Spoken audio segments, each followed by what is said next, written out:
मेरा नाम जॉन है। मैं अपने परिवार के साथ उस सप्ताह उत्तरी नवाजो राज्य के एक मेले में जाने के लिए पिछले साल अक्टूबर के दौरान अपने दादा दादी के घर गया हुआ था। वो न्यू मैक्सिको के शिपरॉक शहर में रहा करते थे।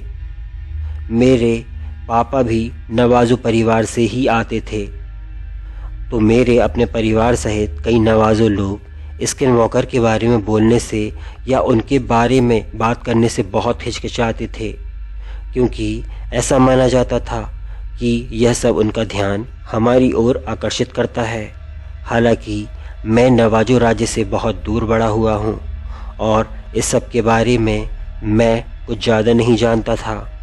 मैं जब भी अपनी माँ से स्किन वॉकर के बारे में पूछता तो वो मुझे एक कहानी सुनाया करती थीं कि कैसे 80 के दशक में जब वे अपने भाई बहनों और मेरे दादा दादी के साथ शिपरॉक शहर के दक्षिणी इलाके में रहा करती थीं, तब उन्होंने और मेरी चाची ने एक स्ट्रीट लाइट के नीचे अपनी घर की छत से एक स्किन वॉकर को देखा था। वो एक गंदे शरीर वाला एक काले कुत्ते की तरह था और उसके सामने के पैर पूरी तरह से मुड़े हुए थे और उसकी आंखें लाल बल्ब की तरह चमक रही थीं। तब मैं उनकी कहानी को पूरी तरह से झूठा समझता था और समझता था कि वो मुझे डराने के लिए यह सब कह रही हैं।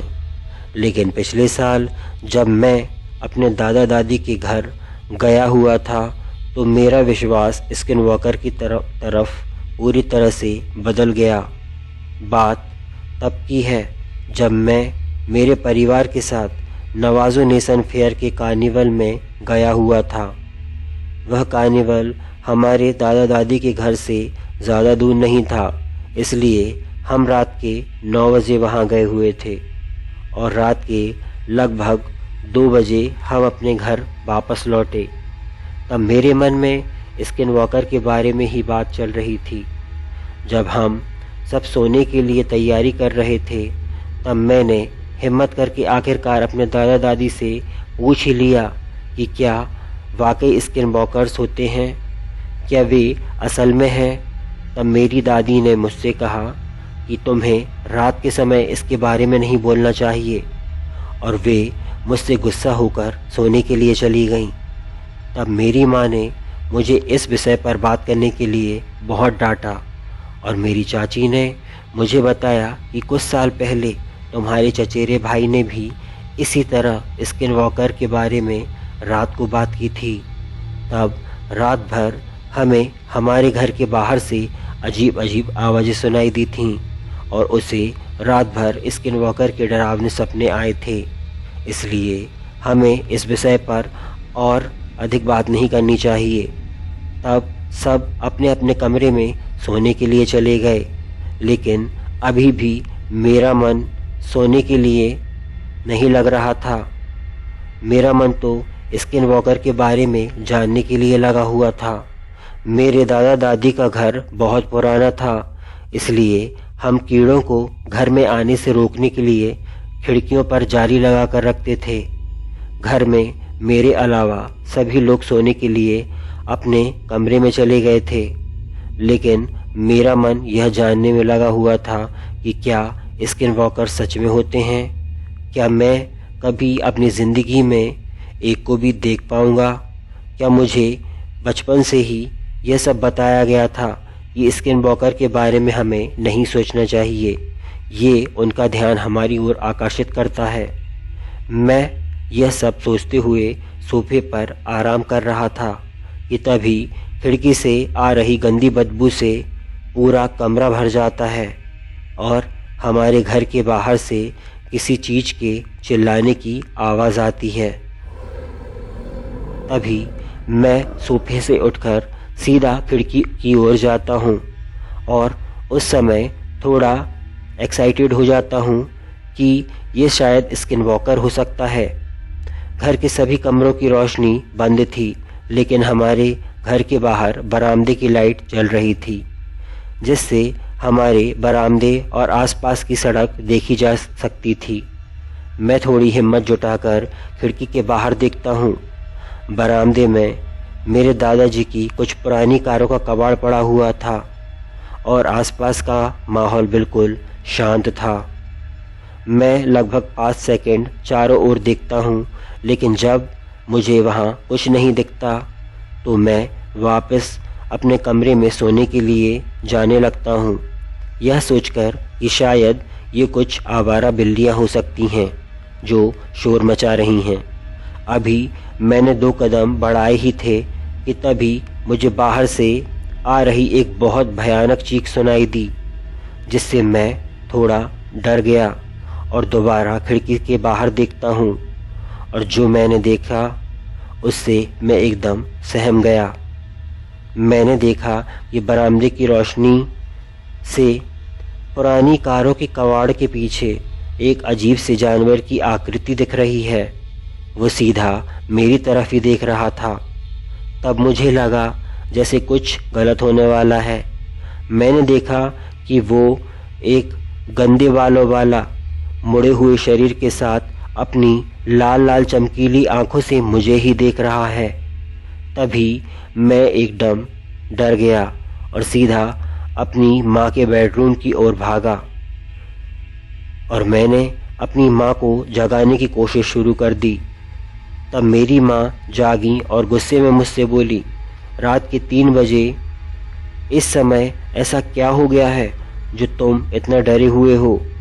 तब मैंने अपनी माँ से कांपती हुई आवाज़ में कहा कि घर के बाहर कुछ डरावना है। तब मेरी माँ ने कहा कि यह सिर्फ एक आवारा जानवर होगा, क्योंकि आसपास जंगल है, इसलिए रात के समय वे हर जगह घूमते हैं। तुम जाके सो जाओ।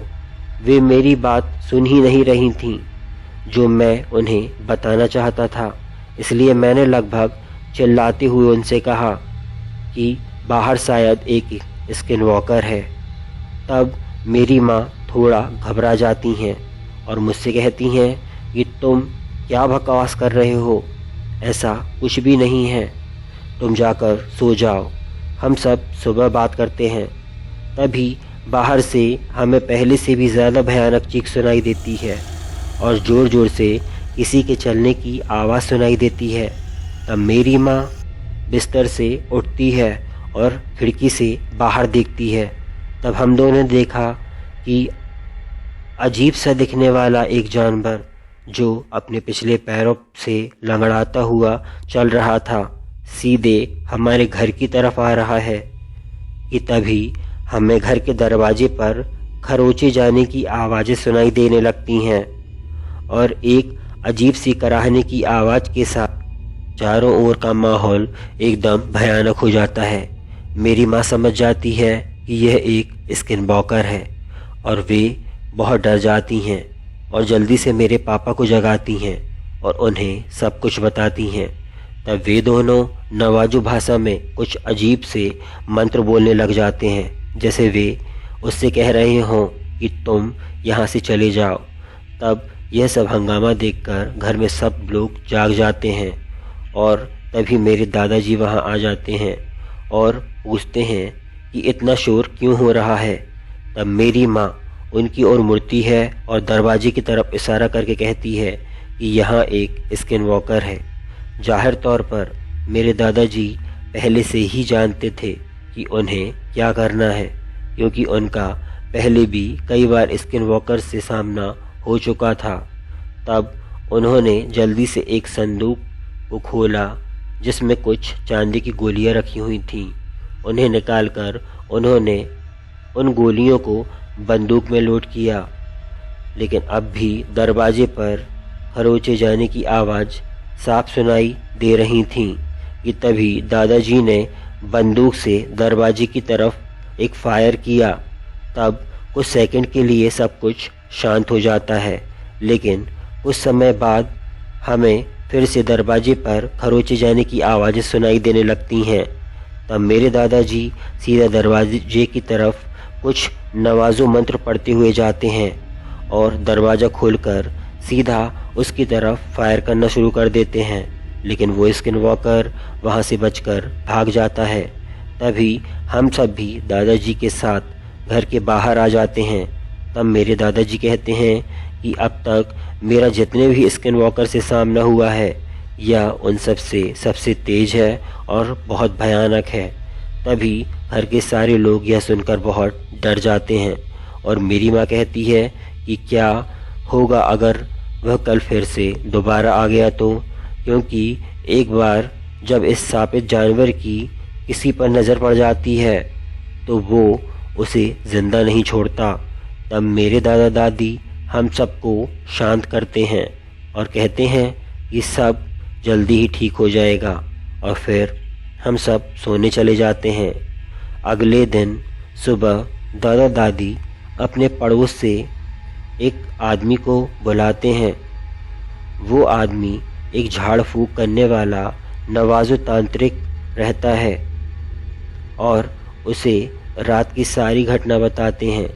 तब वो हमारे घर के बाहर की सारी ज़मीन को शुद्ध करता है और नवाजो भाषा में कुछ मंत्र पढ़ता है और सारे घर को आशीर्वाद देकर चला जाता है। उस दिन के बाद से वहाँ ऐसा कुछ नहीं होता और हम 2 दिन बाद अपने घर वापस आ जाते हैं। इस घटना को लगभग 1 साल हो गया है, लेकिन मुझे अब पूरा विश्वास है कि स्किन वॉकर होते हैं। मैं इस बार फिर अपने परिवार के साथ उत्तरी नवाजो राज्य के मेले में अपने दादा दादी के घर जाने की योजना बना रहा हूँ, लेकिन इस बार मुझे उम्मीद है कि मुझे ऐसा भयानक अनुभव फिर कभी नहीं होगा।